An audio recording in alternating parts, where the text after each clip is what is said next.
Ok, pronto. Opa, vamos admitir aqui. Ok. Perfeito. Muito bem. Vamos lá. Então, vamos dar início a mais uma reunião, né? Acho que esse ano a gente está tendo, em meio à pandemia, a gente está tendo a oportunidade de fazer um evento conjunto, né? Isso é uma ideia que a gente já vinha amadurecendo no ano passado, mas acho que esse ano, finalmente, a coisa se materializou, né? Então, acho que essa aproximação entre os dois serviços de gastroenterologia e endoscopia, eu acho que é uma importante contribuição no intuito de ter essa abordagem multidisciplinar em vários aspectos, né?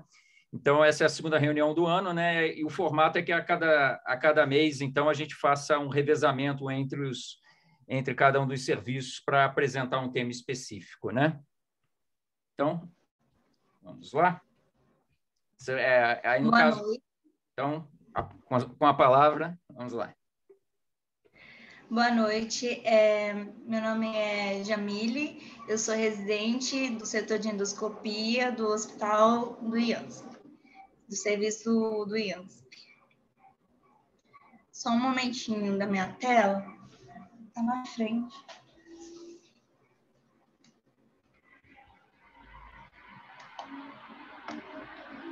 Só um momentinho. Tá. Às vezes ele fica um pouquinho congelado, né? Mas vamos lá. Então, o caso clínico que vamos abordar, né, de uma paciente que veio no nosso setor, CRM, feminino, branca, 44 anos, enfermeira, natural do Mato Grosso, procedente de São Paulo. A paciente tem uma história de ingesta cáustica durante a infância e apresentou episódios de disfagia, uma disfagia progressiva, com início em 2016, e teve uma piora dos sintomas nos últimos 2 anos, e depois procurou segmento aqui no nosso setor. De comorbidades, ela é hipertensa, tem transtorno de ansiedade, né, alergias, realizou uma internação durante a infância devido à ingesta cáustica, e de medicamentos, ela faz uso de enalapril e tazarpina. No exame físico realizado, não tinha nenhuma alteração, ela estava estável, e aqui foi realizada a primeira endoscopia dela, 24/1/2018, observando essa lesão em esôfago com lacerações da mucosa.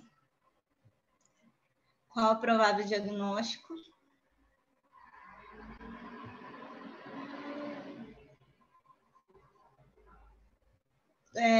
O áudio dele está silencioso. Como é que Muito eu bem. coloco aqui, Ana? Realmente a questão pelo histórico da paciente, né, realmente a probabilidade maior é que fosse associado a isso, né? Outras alterações de natureza benigna, né? A gente cada vez menos, com o advento dos inibidores de bomba, de maneira mais ampla, é uma complicação rara da doença do refluxo que a gente vê cada vez menos esse fenômeno em si, né? Tá? Mas a principal probabilidade é que fosse relacionado a esse histórico pregresso dela em relação a essa ingesta cáustica mesmo, né? E o provável tratamento da paciente, a gente podia discutir um pouquinho.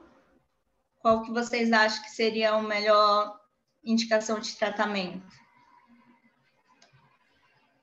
Claro que o doutor Guilherme também pode ficar à vontade, caso queira participar também, já nesse momento, né? E vou deixar também, podem mandar depois aqui no chat também, que de qualquer forma a gente depois vai estar dando uma olhada, né?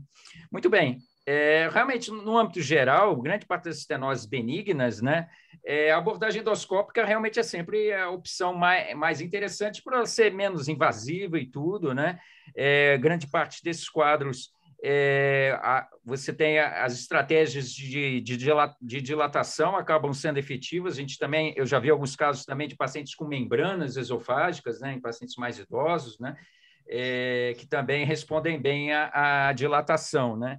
Então, nesses quadros benignos, né, de maneira geral, acaba a abordagem endoscópica. E é claro que existem outras opções, outras estratégias endoscópicas também que podem ser consideradas, e outros tipos de abordagem em termos de cirúrgica fica reservada para casos, em geral, essas estenoses de natureza benigna. Em geral, a abordagem endoscópica é sempre a mais interessante mesmo, né? Então, só um minutinho. Então, ela realizou a endoscopia, né, em janeiro de 2018, viu uma estenose em esôfago de aproximadamente 7 milímetros e realizou tratamento endoscópico com dilatação com sonda de Savary-Gillard, né? Apresentou também, após dilatação, uma revisão do procedimento, lacerações superficiais. É uma paciente que realizou acompanhou aqui no nosso setor, realizando diversas endoscopias com dilatação com sondas de Savary, mas durante toda a história que a gente acompanhou, ela não tinha uma sequência no tratamento dela, que vai ser até comentado mais para frente, de um tratamento ideal. Ela não vinha com um segmento certo, por escolha dela, né? Ela não tinha uma adesão muito ao tratamento. Então, aqui nós podemos observar as diversas vezes que ela compareceu no nosso setor e as dilatações, né? O tratamento, e ela sempre buscava o setor somente quando ela apresentava o sintoma de disfagia, né? Então, a gente marcava um retorno para ela vir de 15 em 15 dias ou mensalmente, e ela não aparecia. Essa daqui é a última endoscopia que ela realizou no nosso setor, foi no mês 6 desse ano, em junho. Aqui mostra a imagem da estenose. Foi realizada a dilatação e, posterior à dilatação, nós podemos observar a revisão do procedimento endoscópico. Então, na endoscopia do dia 26/6, foi observado grande quantidade de resíduos alimentares, optado por intubação orotraqueal para proteção da via aérea da paciente, realizado o procedimento de dilatação sem nenhuma intercorrência, e após a extubação da paciente, ela evoluiu com insuficiência respiratória, foi optado por uma reintubação, né? Nós começamos com antibiótico terapia e ela foi encaminhada para unidade de terapia intensiva.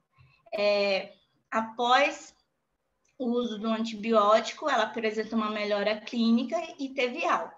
A gente orientou ela para retornar para uma nova avaliação, né? E conversar com ela sobre uma melhora da queixa dela de disfagia, mas ela não retornou no nosso serviço até o momento. Então, só um minutinho. Fechou aqui. Então, nós vamos falar um pouquinho sobre esofagite cáustica. Esofagite cáustica é causado por lesões corrosivas no esôfago, principalmente ingestão de substâncias químicas. Observamos também o grau da lesão, que depende da substância, da concentração, do volume ingerido, da viscosidade e do tempo de exposição da mucosa do esôfago com contato com a substância. Ela pode ser feita em ingestão de modo acidental, normalmente é observado em crianças, e intencional, que a maioria das vezes são por pacientes psiquiátricos. Também nós temos que observar os determinantes de gravidade, como o pH da substância ingerida, lesões na faringe e lesões traqueobrônquicas. A concentração e a quantidade é importante, né? Perguntar sempre para o paciente se ele ingeriu mais ou menos 200 ou mais de 200 ml, já é um fator de gravidade. A forma física, se a lesão é sólida ou líquida, lesões sólidas tendem a ser mais graves do que lesões líquidas pelo contato da substância com a mucosa. E aqui é um pouquinho da fisiopatologia da ingestão de substância por álcool. Após a ingestão, ela promove uma necrose de liquefação, que se estende de 1 a 4 dias. Essa necrose, ela promove também trombose vascular e um processo inflamatório na mucosa. Pode também provocar um dano transmural, que normalmente é num período até 2 semanas, causando uma descamação da mucosa e também podendo causar ulcerações, provocando tecido de granulação, que pode evoluir para um quadro de fibrose. Posteriormente, na evolução, né, após a ingestão por álcool, ela pode resultar numa cura, né, daquela lesão, ou em estenose, perfuração, pode levar a mediastinite também, ou até a óbito. É importante lembrar, né, que o estômago, ele tem o suco ácido do estômago, então o suco gástrico, ele promove uma neutralização. Então, as lesões gástricas são bem mais limitadas, podendo ser graves só se houver uma ingestão de grande quantidade de substância corrosiva. A ingestão por ácido, ela é mais limitada, porque ela provoca dor, né? O paciente sente dor, então ele ingere uma menor quantidade.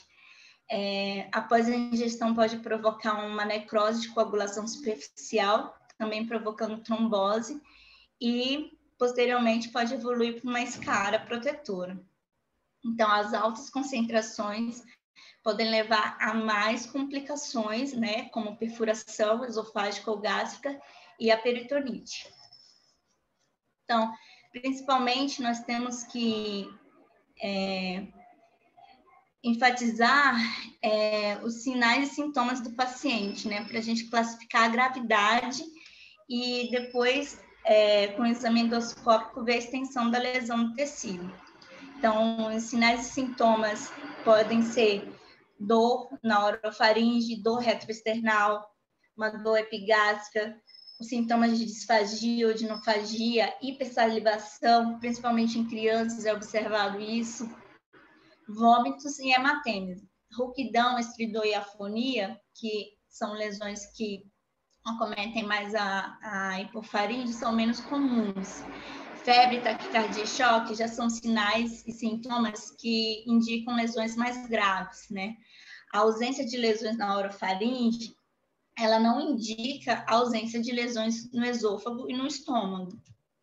Então, primeiro de tudo, nós temos que focar no paciente. Se o paciente está estável, e fornecer para o paciente todo o suporte, né, de estabilização hemodinâmica e suporte ventilatório. Após a estabilização do paciente, nós vamos conversar com ele ou com o acompanhante e investigar melhor, né, ver a clínica dele mais detalhada, como se foi uma ingestão acidental voluntária, o tipo de substância, o volume, o contato, a ingestão também de outras substâncias, né, como cocaína. O exame físico também é muito importante, avaliar a cavidade oral, a hipofaringe, avaliar também a região cervical, torácica e abdominal, palpar essas regiões, ver se tem enfisema subcutâneo, sinais de peritonite. E os pacientes, né, eles podem ser assintomáticos e na investigação clínica eles falarem relatarem que teve uma baixa concentração, uma ingestão pequena do volume da substância corrosiva, e não, se ele também não tiver lesões orais, eu posso até pensar em dar uma alta hospitalar, e endoscopia no momento não tem uma necessidade. Mas já para pacientes sintomáticos, com ingestão significativa, eu tenho que internar esses pacientes, manter em ambiente hospitalar e dar todo o suporte para os pacientes, né? Otimizando a analgesia e depois programar todo o tratamento dele. Sempre lembrar, né, de usar o inibidor de bomba para prevenção de úlceras de estresse e antibióticos de amplo espectro só nos pacientes que eu tenho uma suspeita de perfuração. Antídotos potenciais, substâncias eméticas, passar uma sonda gástrica é contraindicado, porque faz com que aquele epitélio que já tem uma lesão sofra ainda mais contato, né? Seja mais agredido. Exemplo, o vômito, ele acaba agredindo mais aquela superfície já lesada. Corticoides em adultos é questionável, então ainda não foi comprovado a eficácia. Também a gente pode fazer pedir exames laboratoriais para ver se tem lesões, insuficiência renal, insuficiência hepática. E o exame de imagem também é muito importante. Raio-x de tórax e abdômen, principalmente gestão de corpo estranho, perfurações, e a tomografia, né? A tomografia, ela dá muitos dados, né? Ela vê a lesão, a profundidade, o comprometimento de toda a parede do esôfago e sinais de perfuração. Aqui nós temos uma classificação tomográfica que é estipulado no grau 1 a ausência do edema da parede esofágica, já o grau 2 tem um edema da parede do esôfago, mas não tem um acometimento dos tecidos periesofágicos. No grau 3, eu já tenho esse acometimento, mas eu vejo uma delimitação ali, e no grau 4 é um acometimento transmural. Aqui nós podemos observar, grau 1 seria a evolução, né, do grau 1 até o acometimento transmural, que é a figura D. Também temos que sempre ter em mente, né, o tempo de realização do exame endoscópico, que pode ser de 3 até 48 horas, principalmente nas primeiras 24 horas.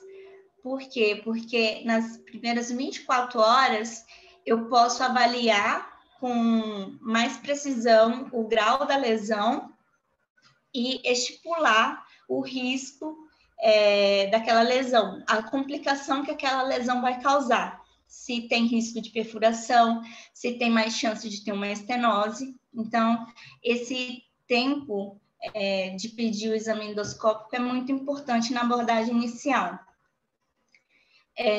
O exame também é contraindicado em casos de suspeita de perfuração e instabilidade do paciente. Aqui nós podemos ver uma imagem que tem uma lesão na região das pregas vocais, na parte do crico, e aqui, na figura 3, uma imagem de ingestão de bateria, né? Então, há um acometimento de toda parte circunferencial da mucosa.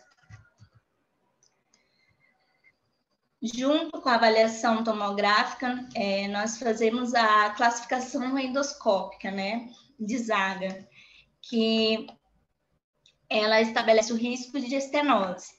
Então, o grau 0 é um exame endoscópico que não tem nada de alteração, normal. O grau 1 já apresenta um edema enantema. O 2A apresenta erosões e ulcerações, só que superficiais, pode ter exudato também. O 2B já são ulcerações mais profundas. O 3A é uma necrose que eu observo, mas ela é limitada, focal. E o 3B é uma necrose extensa. E o 4 é perfuração. Essa imagem mostra toda a evolução, né? Toda a classificação de Zaga, do A ao menos grave, até o E, que seria a 3B. Aqui é uma imagem que mostra acometimento transmural, né? Da parte de visualização endoscópica e da tomográfica, que você mostra um borramento de toda a parede do esôfago, evidenciando um comprometimento transmural. Então, com isso, nós temos que estabelecer as lesões. Quais são as lesões de baixo grau e de alto grau? As lesões de baixo grau são as que, na classificação de Zaga, é até de 1 a 2A. E a tomográfica, grau 1. São as mais com menos riscos para complicações estenose. E lesões de alto grau, na classificação de Zaga, até 2B ou 3, e tomográficos do grau 2 e 3. São as que têm maior potencial de risco. Após essa separação de estratificação de lesões de baixo e alto grau, nós podemos dar uma sequência de medidas clínicas, né? Então, baixo grau, eu posso oferecer suporte à analgesia, iniciar uma dieta líquida, que possa até progredir para uma dieta mais regular nas primeiras 24, 48 horas. A vigilância endoscópica a longo prazo para câncer de esôfago também está indicado nesses tipos de lesão. Já de alto grau, eu vou monitorizar o paciente, porque ele tem um potencial maior de complicações. Então, eu vou ter um maior cuidado com esse tipo de paciente. Então, vou monitorizar ele por no mínimo uma semana. A endoscopia, se sintomas, eu posso repetir o exame endoscópico se o paciente relatar piora das queixas dele ou novos sintomas. E se sintomas graves, eu já posso partir diretamente para a avaliação de um exame de imagem, uma tomografia, e avaliar se tem indicação de um procedimento cirúrgico ou não. A dieta, nesses casos, eu tenho que iniciar de acordo com a resposta do paciente. Então, a dieta líquida, eu inicio se o paciente consegue deglutir. Se ele não consegue, eu posso avaliar cada caso e partir até para uma dieta parenteral. Após a classificação de lesões leves, lesões graves, então nós temos que ter em mente isso. Lesões leves, o tratamento não é cirúrgico, e a grave é cirúrgico, é um procedimento cirúrgico de emergência. Então, a ingestão cáustica, eu tenho que me basear na clínica do paciente, sinais e sintomas, estabilidade do paciente, avaliar os dois tipos de classificação, tanto da parte tomográfica quanto da parte endoscópica, e ver se no exame de imagem, na tomografia, ela tem ou não necrose, né? Se ela não tem necrose, o exame endoscópico é até do grau 1 até 3B de Zaga, eu posso fazer um tratamento clínico.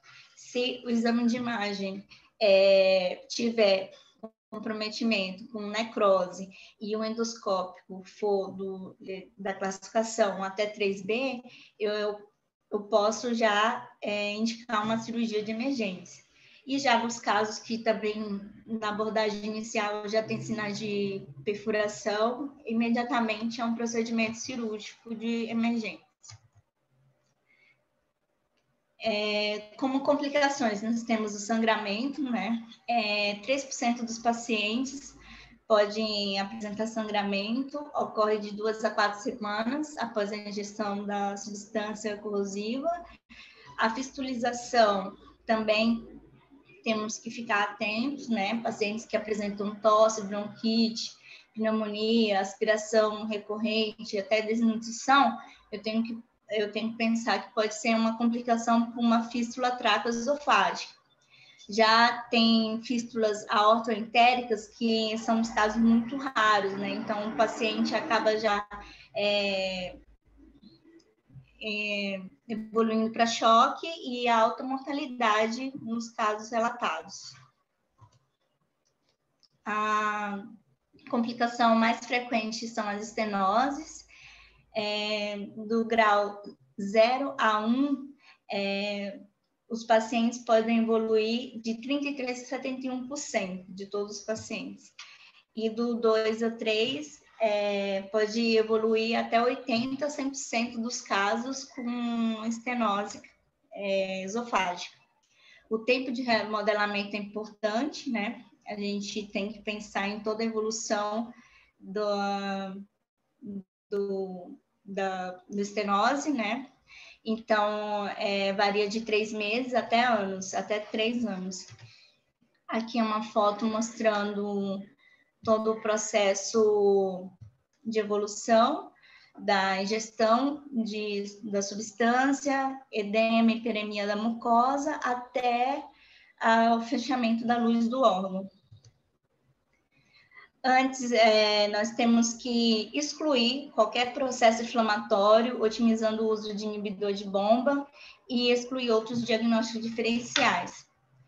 E podemos classificar as estenoses como simples e complexas de acordo com a anatomia e refratária e recorrente de acordo com a resposta ao tratamento.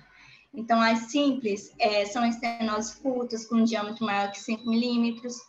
Já as complexas são estenoses longas, tortuosas, podem ter componente isquêmico, pode ter fibrose, pode estar associada a fístulas de vesículos, causam alteração anatômica. E da resposta ao tratamento, temos as refratárias recorrentes. As refratárias, elas não alcançam o diâmetro de 14 milímetros após 5 sessões de dilatação, e o intervalo entre as sessões de 2 semanas. E as recorrentes, eu já atingi o alvo de 14 milímetros de dilatação, mas não mantém esse diâmetro por 4 semanas. Então, para o tratamento endoscópico, nós temos que, no período ideal de iniciar as dilatações, principalmente aquela fase de remodelamento, né? Então, após a cicatrização em fase aguda, é o ideal, geralmente de 3 a 6 semanas, e após a lesão inicial, a ingestão da substância, e as estenoses complexas são as mais difíceis de tratar, né? A dilatação desses tipos de estenoses, elas são bem complicadas, né? A deglutição do bário é importante, né? É importante você realizar um exame de imagem com contraste bioral para estudar aquela estenose que você vai programar todo um tratamento. Então, com o bário, a gente pode analisar a morfologia, a natureza, se tem algum comprometimento do estômago, se tem alguma complicação associada. E agora nós podemos partir para os tipos de dilatadores, né?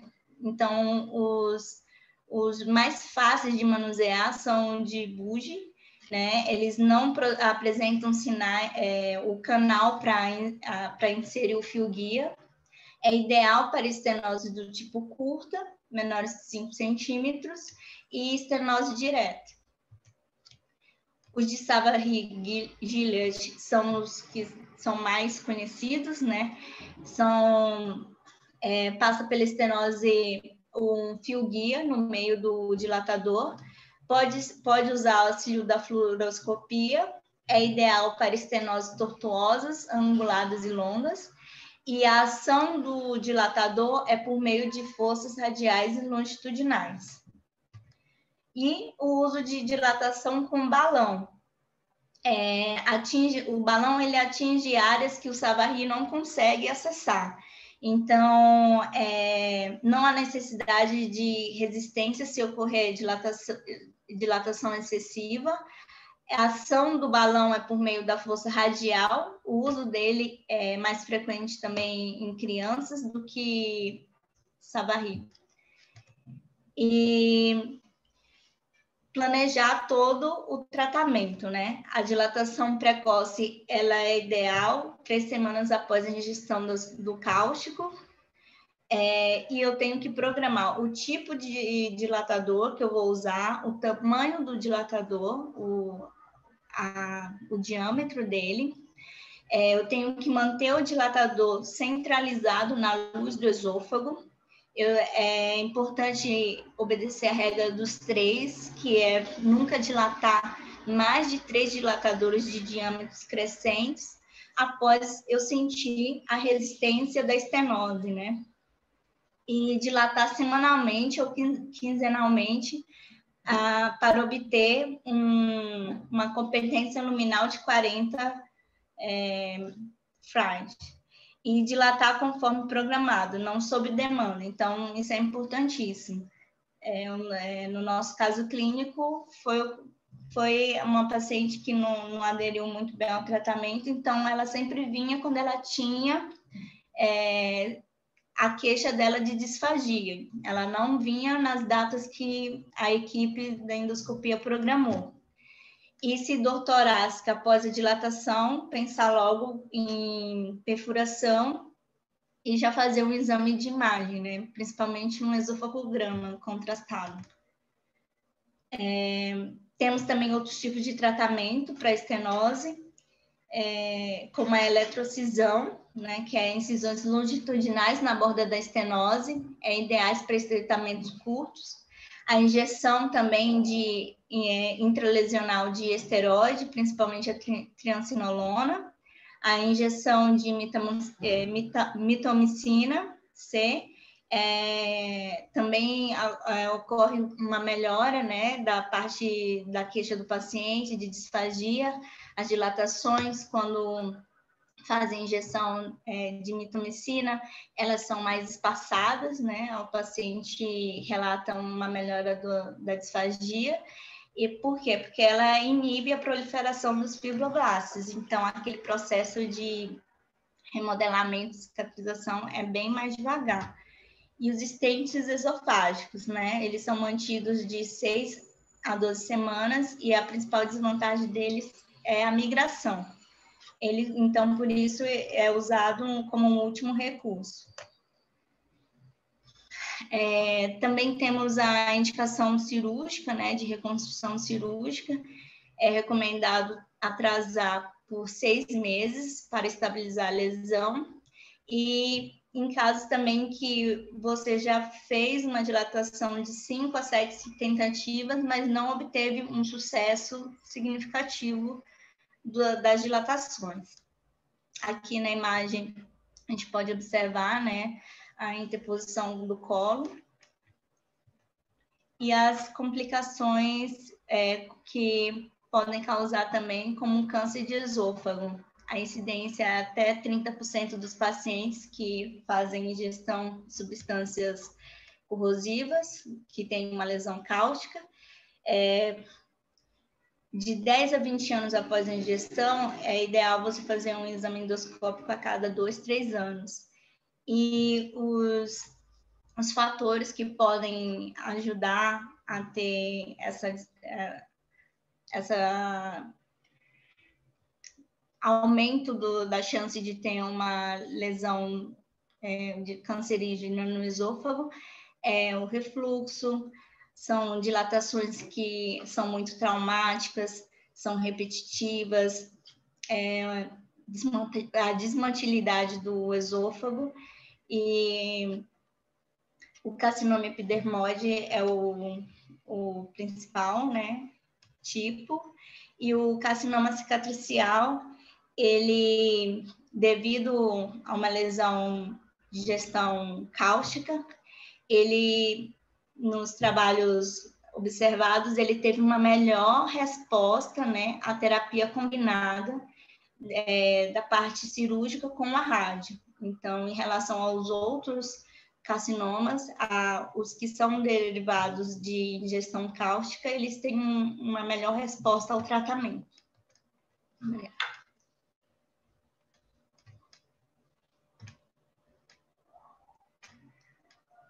Muito bem. Então, parabéns aí pela apresentação. Esse é um tema que tem, acho que, dois aspectos principais, né?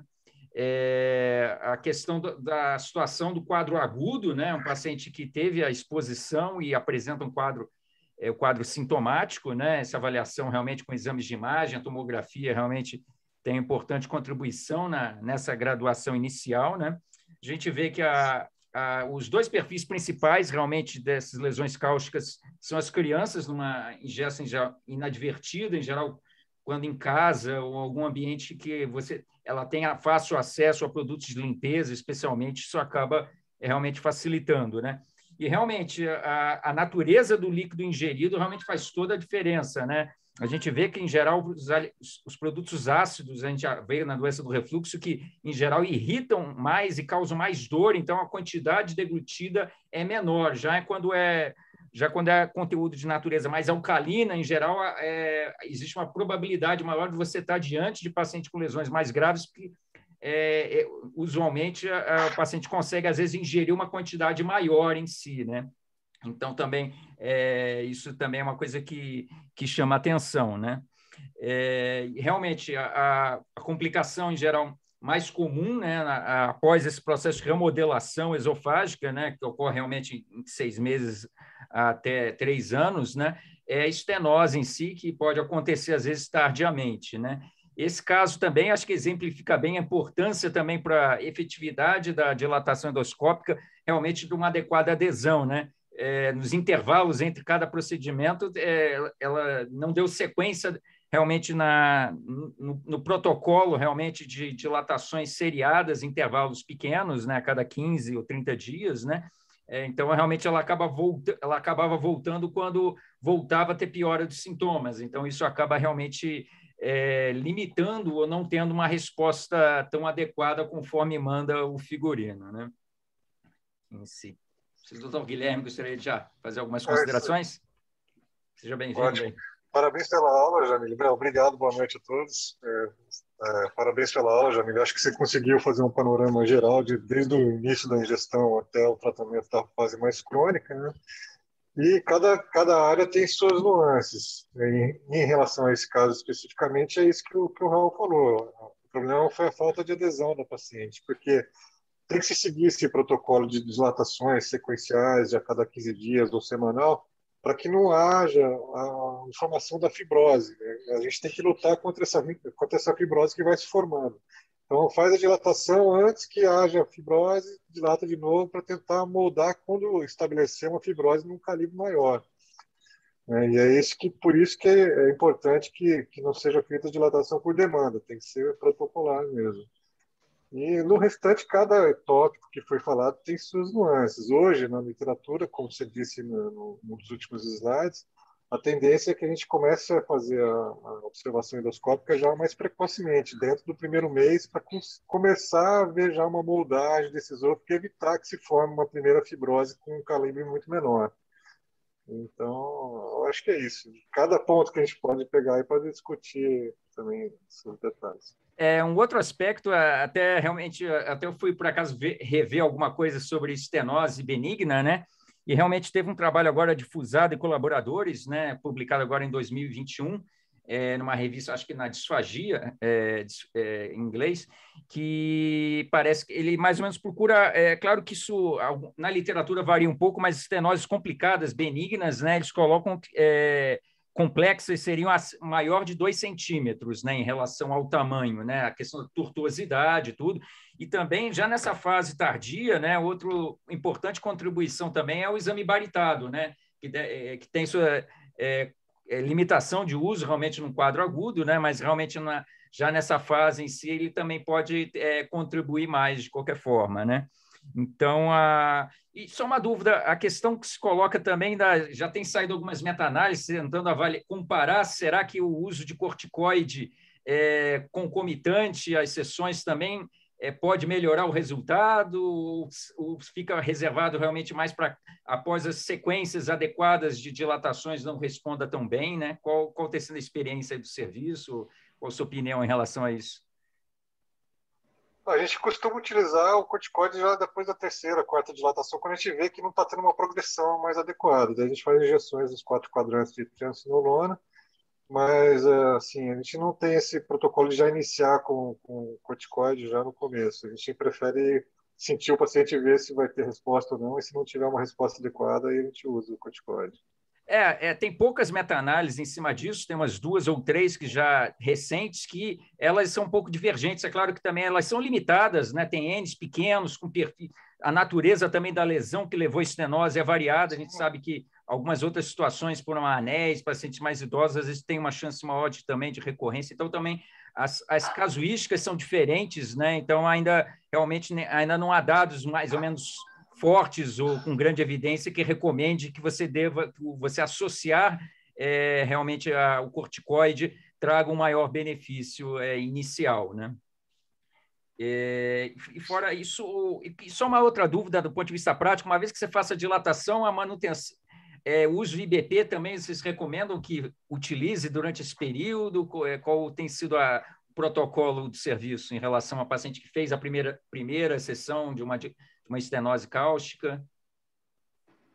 Se quiser falar também, pode falar, Jamil, fica à vontade. É que facilita a gente... o refluxo, né? Pode falar, Su. Então, porque você vai fazendo a dilatação, a tendência é facilitar o refluxo, né? Esse caso aqui, ela não fez dilatação na infância? Não. Não? Ela não fez dilatação na infância. Foi uma evolução tardia, né? Foi. E qual vocês têm pego muito caso? Olha, vocês não eram nem nascidos. Eu fiz lá no grupo de dilatação do HC, quando eu entrei no servidor, a gente atendia assim 10, 15 pacientes para dilatação esofágica por cáustico. Porque vinha de todo o Brasil, lógico, a demanda lá era bem maior. Mas impressionante, que maravilha como a medicina evolui, né? Porque lá a gente, como a gente fazia muito a dilatação com fio, essas estenoses, mas fazia gastrostomia, passava o fio e então fazia dilatação. Então, eu fiz dilatação esofágica no servidor até quando começou para a endoscopia. Como eu não tinha muita vocação para endoscopia, então eu deixei. Mas eu tinha uma paciente que eu nunca vou esquecer, ela teve ingesta de cáustico na infância, foi feita uma gastrostomia, ela cresceu, ela casou, ela teve filhos com essa gastrostomia, ela fez dilatação com a gente aí no servidor durante muito tempo e não tinha mais necessidade dessa gastrostomia. E a gente não conseguiu que ela autorizasse tirar, era só tirar a sonda dessa gastrostomia até ia fechar. E aquilo fazia parte da anatomia do corpo dela, né? Então, assim, para você ver como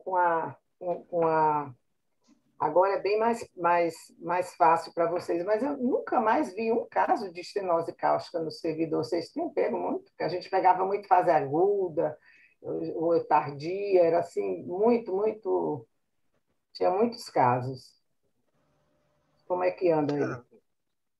Eu acho que a gente continua tendo os casos, mas não são tantos casos. São alguns casos que surgem para a gente. O servidor tem um perfil também de ter um público pediátrico mais restrito, né? Não temos tantas crianças, então, assim, acho que a gente tem um pouco menos, não temos muitos. Agora, sobre a gente tem mais de estenoses pépticas, né? De acalásia aqui no nosso serviço. Realmente, por ingestão cáustica, mas uma paciente como essa do nosso caso, que ela é bem específica, é bem difícil, bem complicado, né? A estenose péptica, eu acho que hoje em dia é até mais difícil, porque se a vizinha toma omeprazol, aí ela já passa a tomar, então, mesmo tendo refluxo, já vai evitando mais. Nós temos um viés de observador, mas tem bastante estenose cáustica no nosso serviço, né? Acho que o maior número das estenoses esofágicas lá é de origem cáustica. Sim. Cáustica não, é pé, de refluxo, né? Estou falando em cáustica, mas é por conta do refluxo. Sim. A péptica, né? Péptica. E agora, em relação, então, à questão do protocolo que vocês adotam aí no serviço após a dilatação, vocês deixam IBP 2 vezes ao dia? Como é que tem sido, mais ou menos, a conduta tomada aí no serviço?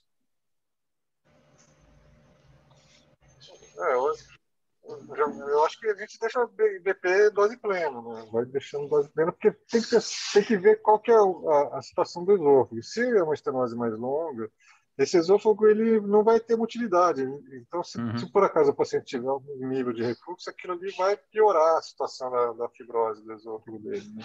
Então, acho que daí precisa manter o IBP dose plena mesmo. A gente utiliza o IBP e o sucralfato, né, para proteção da mucosa.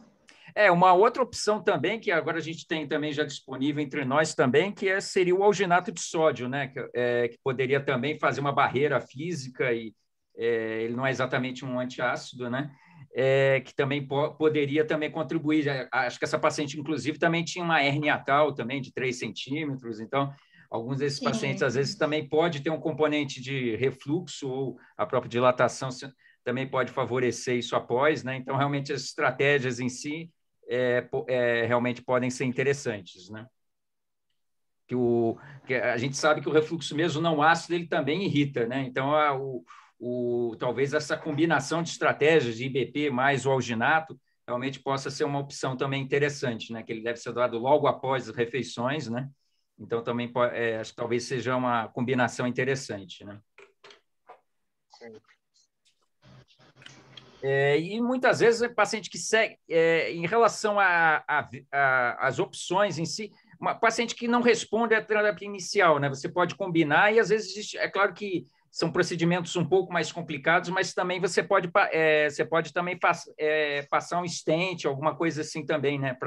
Nesses casos que não tem uma resposta inicial satisfatória após essas etapas, né, de dilatações, né? Vocês Sim, têm duas opções. Aí sempre depende do tipo de estenose. Se já for uma estenose mais longa, o stent talvez seja uma opção. Mas antes do stent ainda tem a opção de fazer a estenotomia, dependendo do tipo sim, de perfeito. estenose. Claro. Então, às vezes pode ser uma abordagem mais simples, né?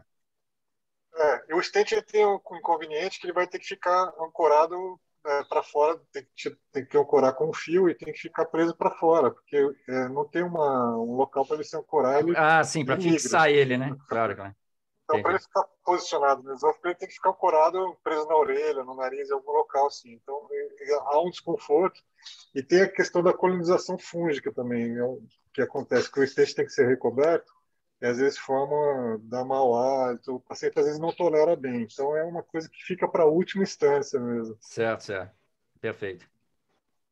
Então, acho que depois até esse artigo depois até vou estar disponibilizando também, porque acho que é interessante também para a gente se familiarizar com essa temática, né? E também fica aqui uma sugestão de a gente possa também, agora, com a aproximação entre os dois serviços, a gente possa também fazer um levantamento nessa área em si, seja em relação a calases, estenoses, que eu acho que é importante também a gente também procurar relatar e levantar a experiência do nosso serviço, né?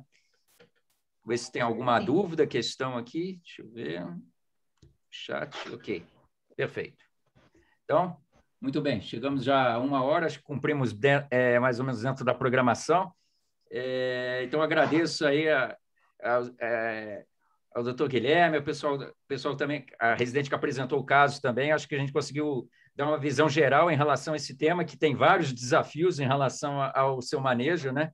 Esse caso apresentado realmente mostrou a dificuldade, às vezes, de implementar as medidas como um todo, né? Mas acho que é um tema que, apesar de não ser assim tão comum, acho que é importante nós estarmos a par aí em relação aos diagnósticos diferenciais e a abordagem, seja da fase aguda e também de suas complicações, né? Muito bem. Então, até no próximo mês, então daqui a 30 dias, nós teremos a próxima reunião. Conto aí novamente com a presença de todos, né? Ótimo, obrigado. Perfeito. Obrigado. Então, boa noite. Obrigado, boa até noite. A próxima, então, hein? Boa noite. Tchau, boa noite. Como é que fecha aqui?